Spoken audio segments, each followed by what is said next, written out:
Peterborough's medieval streets are now replaced with a modern indoor shopping mall that's surrounded by a large outdoor plaza that's lined with chain stores and restaurants. You can see a Starbucks there on the left.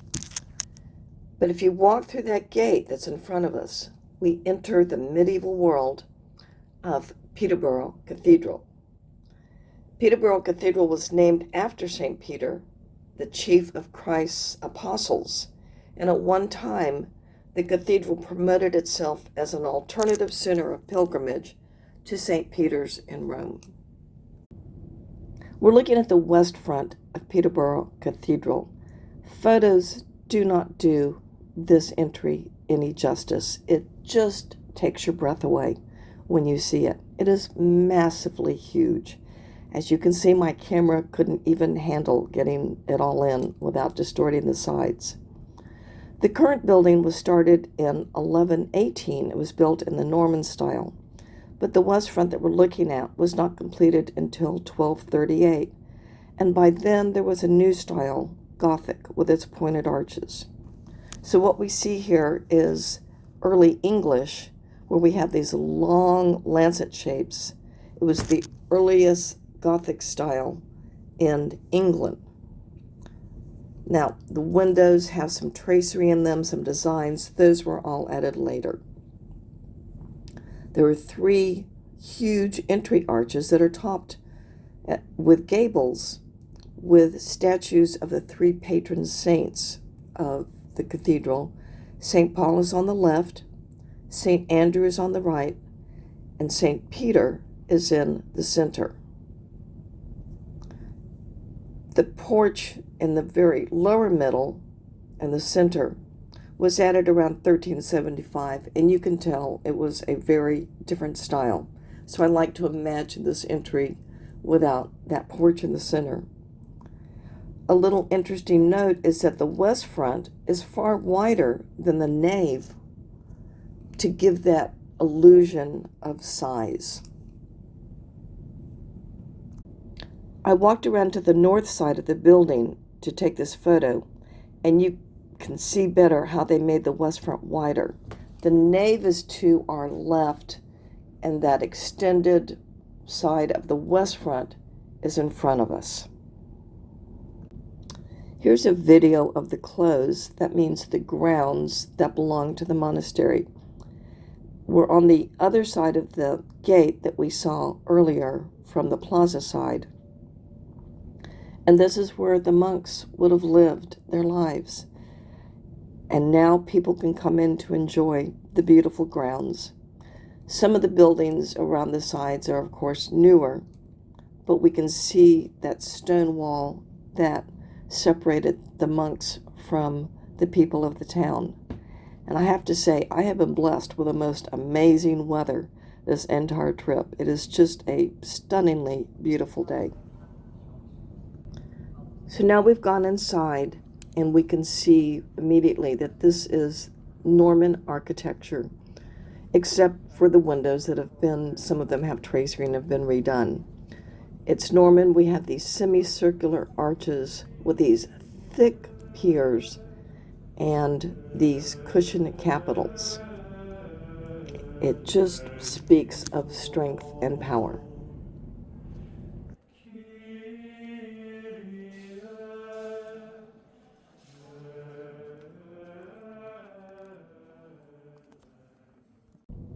So we're on the inside of the nave, we're looking towards the side, and we're looking at a group of bays. For each bay, we have the lower level, we have the middle gallery level, and then the top called the clerestory. You'll notice how they all lined up very nicely on top of each other. It's called vertical articulation. We need to pretty much ignore the windows that are behind everything. They were remodeled later. But our arcade of all these beautiful arches comes together to show us how well planned all of these structures were. I'm standing in the middle of the church in the crossing, or where the nave and the choir and the transepts intersect, and I'm looking up. Above us we have what is called a lantern tower. It's called that because it's designed to let in as much light as possible. One thing that's interesting about this particular building is that it has this unique wooden ceiling that dates to 1238. It's been repainted or restored twice, but it still follows the original 13th century pattern and designs. We're looking east towards what's called the apse chapel. This is the oldest part of the building. Usually the cathedrals and churches were started on the east end because that's where the monks wanted to worship, but they wanted to be able to hold services as soon as possible because they would start worshiping even before the naves were ever finished. And in the east end is when the relics of saints were usually kept.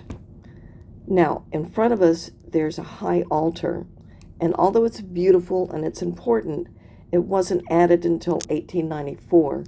So, of course, we're going to be focusing on the medieval architecture. This is very interesting because you'll note in back of the high altar, it sort of curves around in this apse, A-P-S-E shape. And we'll talk more about this when we view the retrochoir, or the area that is behind the apse chapel. We're in one of the transepts and we're looking at the chapel of St. Oswald. Oswald was the king of Northumbria from 634 to 642. And he became a saint, so therefore his relics were important, and Peterborough Abbey had possession of what was called St. Oswald's arm. That's what they had, was this arm, and it was brought to Peterborough around the 11th century. Interesting, on the left you'll see what looks like a kind of a round closet. It's actually a staircase, and it's thought that this is where a monk would keep watch over not only the relic but also the gifts that pilgrims brought. Hopefully the next pilgrim wouldn't steal a gift from a previous pilgrim. I also loved this photo because you can see the reflection of the light on the stone that's coming through the windows. We're in an area close to the high altar, and we're looking at a stone that was carved around 800. It's thought it probably marked the shrine of some Anglo-Saxon saint. It's the only surviving find from the original Saxon monastery that the Vikings destroyed in 870. And the small holes that are in the stone are thought to have originally contained relics. This is the font from the 13th century, and it's decorated with carved leaves and fish, considered to be a representation of St. Peter's life as a fisherman and the life of the water of baptism. It has an interesting history. It was thrown out of the cathedral during the 1640s, the period of England's Civil War, and it wasn't rediscovered until the 1820s. It was in a nearby garden, and it was being used as a flower tub. It was given a new base, and it is placed close to the front doors of the cathedral. We're looking at the royal burial place of Catherine, who was Queen of England. She was Henry VIII's wife number 1. They had no sons, and Henry regarded having a son as essential for the security of the kingdom and the continuation of his dynasty. He couldn't get a divorce or an annulment from Rome. It's a long story, but eventually Henry broke with Rome and made himself the head of the English church. He had his marriage to Catherine annulled so he could marry Anne Boleyn in hopes of having a son. In 1536, Catherine died, and there was a problem as to where to bury her. Remember that Peterborough was still an abbey, a monastic church at that time, not a cathedral. But Catherine was still buried with a full royal funeral in January, and this was the nearest great church. It befitted her status, but it was far enough away from London to where the matter was still very politically embarrassing. There is speculation that Henry eventually made Peterborough Abbey a cathedral because Catherine had been buried here, but that's unlikely. One way or the other, people still leave pomegranates for her because that was her symbol.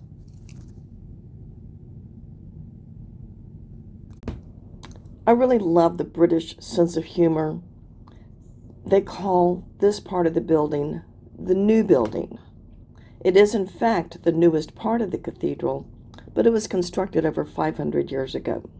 But to this day, they call it the new building.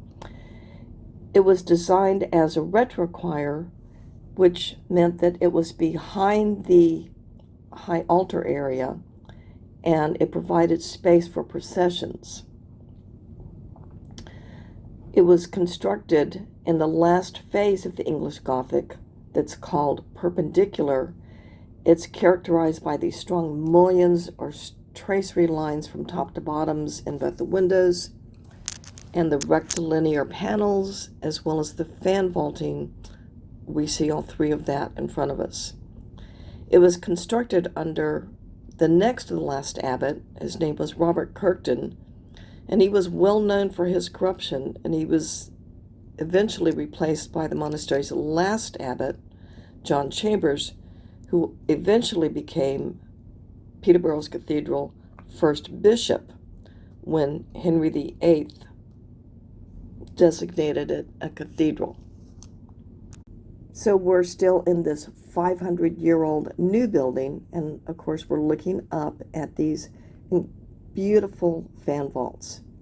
Fan vaulting has a completely different construction method than rib vaults.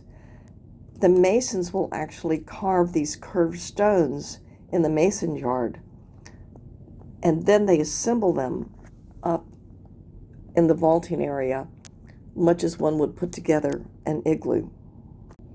We're looking at a video here, and we're going around the apse chapel, and we're in the new building, and I'm hoping that this will make some sense because the architecture is actually quite intriguing. More often than not, English cathedrals would get rid of that apse completely and put in a flat east end.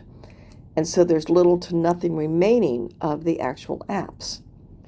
And here, in this cathedral, they actually kept the apse chapel and they built that flat end around it. Originally, all Norman churches, or great churches, would have had an apse. And the flat east end was actually an English invention to allow for those great east end windows like we saw in York. You won't really see flat east ends in the great churches in Europe. This is our final photo at Peterborough Cathedral. We're in the north transept, and mostly I just wanted to catch the beauty of the late afternoon sun coming in, highlighting all the architecture. Peterborough Cathedral is not frequently visited, but it is a real treasure. I'm so glad I came here. It's only an hour train ride from London, so you might want to consider adding it to your bucket list of the great cathedrals to see in England.